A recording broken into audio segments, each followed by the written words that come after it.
পাওয়ারম্যান short ভার্সনের আন্তর্জাতিক রীতি মেনে ডুয়াথলন প্রতিযোগিতা আয়োজিত হলো বাংলাদেশে।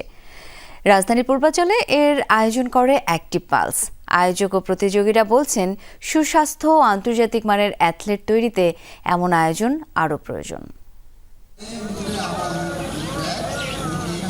ঘড়ির কাঁটায় তখন ভোর 5টার কিছু বেশি।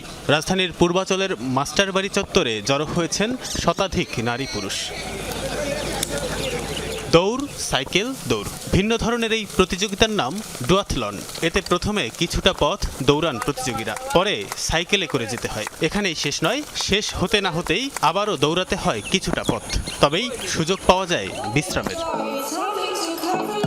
আয়োজকরা বলছেন, পাওয়ারম্যান শর্ট ভার্সনের আন্তর্জাতিক রীতি মেনে, অর্থাৎ প্রথমে 5 কিলোমিটার দৌড়, তারপর 30 কিলোমিটার সাইক্লিং, এরপর আবার 5 কিলোমিটার দৌড়ের আয়োজন বাংলাদেশে এবারই প্রথম। যথাযথ সহযোগিতা পেলে এমন আয়োজন আরও করতে চান তারা।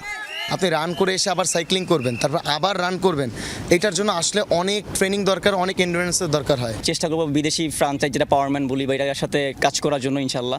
সো যাতে বাংলাদেশের মানুষ বিদেশে না যায়, বিদেশের মানুষ যাতে রেস খেলতে দেশে আসে। ওয়ার্ল্ড ডুয়াথলনের একটা পার্ট হিসেবে যদি আমরা এটাকে যদি কনসিডারেশন করি, সো এইখান থেকে আস্তে আস্তে নতুন অ্যাথলেট তৈরি হবে যারা ভবিষ্যৎ বাংলাদেশকে রিপ্রেজেন্ট করবে। ব্যতিক্রমী এই আয়োজনে অংশ নিতে পেরে উচ্ছ্বসিত অ্যাথলেটরা বলছেন, ক্রিকেট ফুটবলের পাশাপাশি এসব খেলারও প্রসার প্রয়োজন।